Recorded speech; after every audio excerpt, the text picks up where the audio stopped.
Just weeks ago, these men were part of Bashar al-Assad's forces.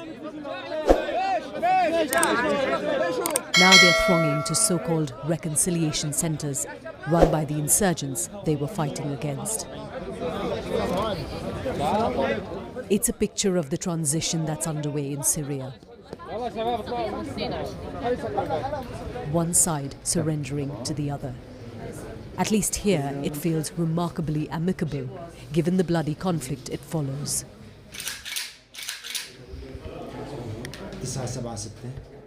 Muhammad Ramadan was posted on the outskirts of Damascus when it fell to the rebels.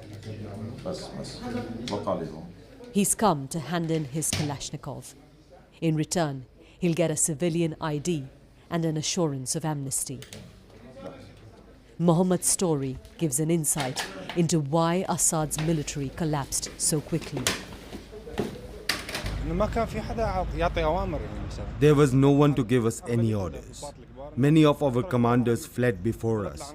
So I thought, why should I fight and die for someone who didn't even give enough of a salary so I could feed my family? Some soldiers told us their daily rations were 1 egg and a potato, and they were paid less than $30 a month. Conscription was mandatory for men in Assad's Syria. Somar al-Hamwi served in the military for 24 years. He feels betrayed. Nobody tell us anything, that the president is running away. We left us for our destiny. Every people on our base leave his gun, leave his everything. We left us no money, nothing.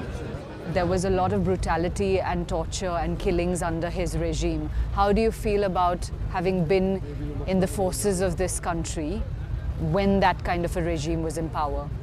Most of people don't know anything, okay? For me, I don't know what happened on Sadnaya or any present, okay? Those we spoke to denied they'd been involved in the regime's crimes.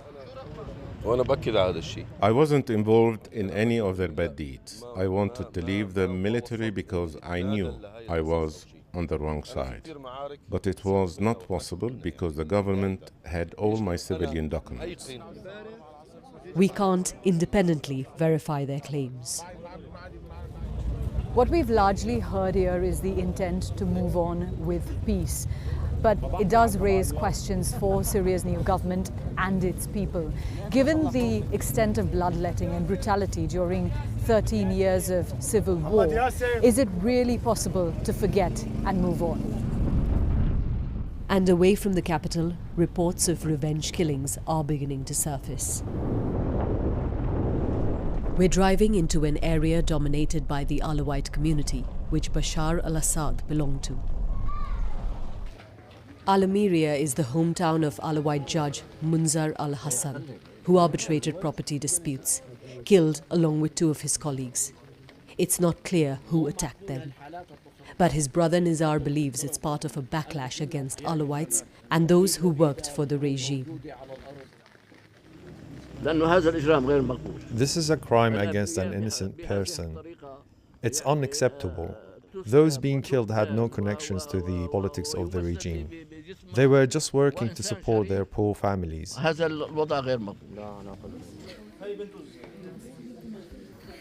This is Munzar's wife, Nadine, and 3 of their 4 young children.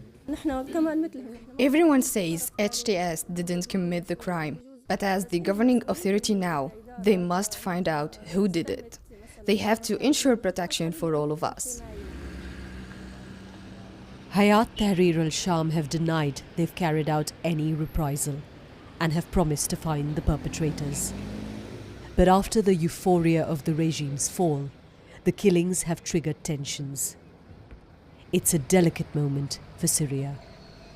Yogita Lamay, BBC News, Damascus.